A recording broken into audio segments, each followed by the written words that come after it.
আজ প্রায় 1 মাস হয়ে গেল কোনো বড় ভিডিও চ্যানেলে আপলোড হয়নি। সত্যি কথাই বলতে কি বলো তো, ভিডিও বানানোর মতো ন্যূনতম সময়টুকুও পাই না। আমার যারা রেগুলার ভিউয়ার্স আছো তারা অনেকেই বলো যে তোমার বড় ভিডিও কেন আসছে না। সংসারের কাজে এত বেশি ব্যস্ত থাকি যে ভিডিও যদিও বা কখনো শ্যুট করা হয় তাহলে এডিট করে সেটা আর সময় মতো দেওয়া হয় না। এই যে ভিডিওটা দেখছো, এই ভিডিওটা প্রায় 1 মাস আগে শ্যুট করে রেখেছিলাম। এতদিনে এটা এডিট করে ভয়েস ওভার করছি।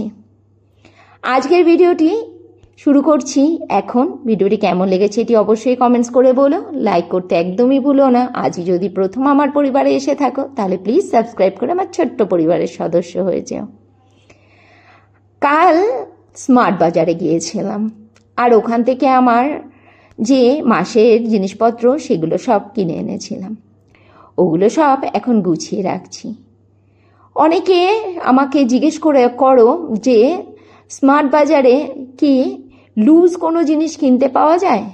হ্যাঁ, অবশ্যই ওখানে তোমরা লুজ চাল ডাল থেকে শুরু করে তেজপাতা, শুকনো লঙ্কা, জিরে সব কিছুই কম বেশি তোমরা লুজ পেয়ে যাবে। আর স্মার্ট বাজারের প্রতিটা জিনিস অনেক ভালো, কোয়ালিটি অনেক ভালো হয়। আর আমি দেখো যে সমস্ত জিনিসপত্রগুলো নিয়ে এসেছিলাম এগুলোও সব গুছিয়ে রাখছি। আর এই বালতি দুটো দেখছো না, এই বালতিগুলো আমাদেরকে পৌরসভা থেকে দেওয়া হয়েছিল নোংরা আবর্জনা রাখার জন্য। একটাই শুকনো নোংরা আবর্জনা আর একটাই ভেজা নোংরা আবর্জনার জন্য। আমি বাইরে একটা বাতিল বালতি রেখে দিয়েছি এই নোংরা আবর্জনা ফেলার জন্য, আর এই বালতি দুটোকে আমি কাজে লাগিয়েছি ঘরের জিনিসপত্র রাখার জন্য। ভালো বালতি দুটোকে নোংরা করে লাভ কি বলো? ঘরে যেন আলুও ছিল না, তাই চন্দ্রমুখী আলুও 2 কেজি স্মার্ট বাজার থেকেই নিয়ে নিয়েছিলাম। আর এই যে আমার এই দেওয়াল আলমারিটা দেখছো না, এর ভেতরেই আমি আমার যত গ্রসারি বা এক্সট্রা যত বাসন কোসন রয়েছে রাখি। এই আলমারিটার পেটের ভেতরে প্রচুর জায়গা, 3টে মানুষ আরামসেই ঢুকে যাবে। আর এখন প্রায় সকাল 9টা মতো বাজে। ছেলেমেয়েরাও ওরা উঠে ফ্রেশ হয়ে পড়তে বসে গেছে, বড়মশাইও চলে গেছে অফিসে। আর প্রতিদিন আমার যে কর্মকাণ্ডগুলো সেই কর্মকাণ্ডগুলো আজকেও শুরু করে দিয়েছি। জানো তো এখন তো ঝড় জলের দিন, ছাদটা না বড্ড নোংরা হয়, তাই সকালবেলাতেই আজকে ছাদটাকে গিয়ে আগে ঝাড় দিয়ে এসেছিলাম। আর জিনিসপত্রগুলো সব গুছিয়ে জায়গা মতো রেখে দেওয়ার পরে চলে এলাম ওয়াশিং মেশিনে জামা কাপড়গুলো কাচার জন্য দিতে। প্রতিদিনই জামা কাপড়গুলো কেচে ফেলতে হয়, আর যদি একদিন রেখে দিই তাহলে পরের দিনকে এত বেশি জামা কাপড় হয়ে যায় যে মেশিনে আটে না, একদম ঠাসাঠাসি হয়ে যায়। মেশিনে জামা কাপড়গুলো লাগিয়ে দিয়ে তারপরে আবার নিচে যাব। নিচের ঘরেও রয়েছে প্রচুর কাজকর্ম, বিছানা তোলা, ঘর গোছানো, কাজ আর কাজ গো, কাজের আর শেষ নেই।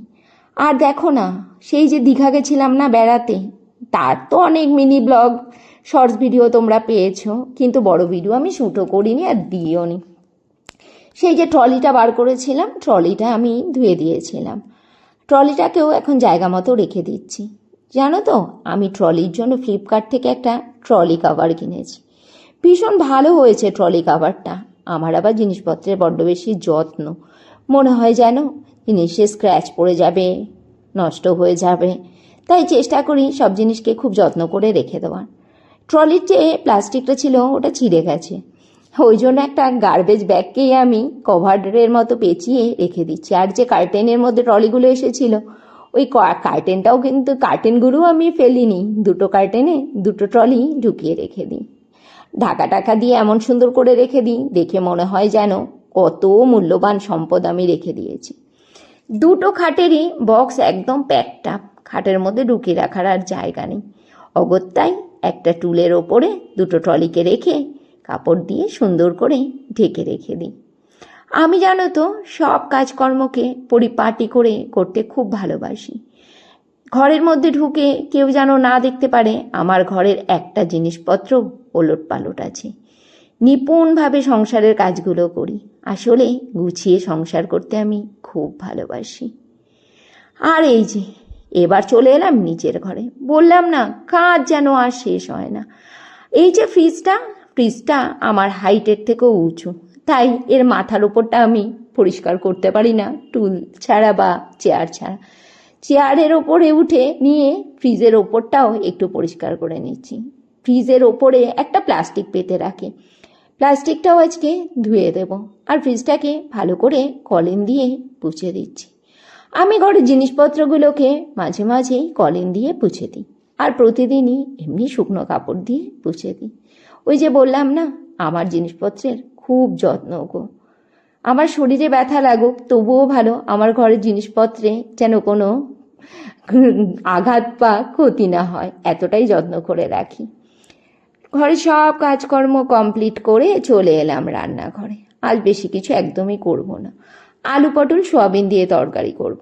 ছেলেটা সোয়াবিন খেতে খুব ভালোবাসে, আমার আর বড়মশাইয়ের একদম সোয়াবিন খেতে ভালো লাগে না, এই জন্য একটু পটল দিয়ে দিলাম। পটল আলু দিয়ে সোয়াবিন করলে ছেলেটা সোয়াবিন আলু দিয়ে খেয়ে নেবে, আর আমরা পটল আলু দিয়ে খেয়ে নেব।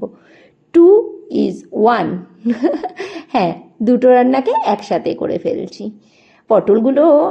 পটলের তরকারি করার সময় জানো তো, আমি পটলগুলোকে খুব ভালো করে ভেজে নিই। হয়ে গেছে রান্না। এই যে রান্না হয়ে যায়নি মানে, এই যেখানে রয়েছে হয়ে গেছে আমের টক। আলু পটলের তরকারির জন্য পটল আলু ভেজে রেখেছি, সোয়াবিনটাও সেদ্ধ করে জল চিপে রেখেছি।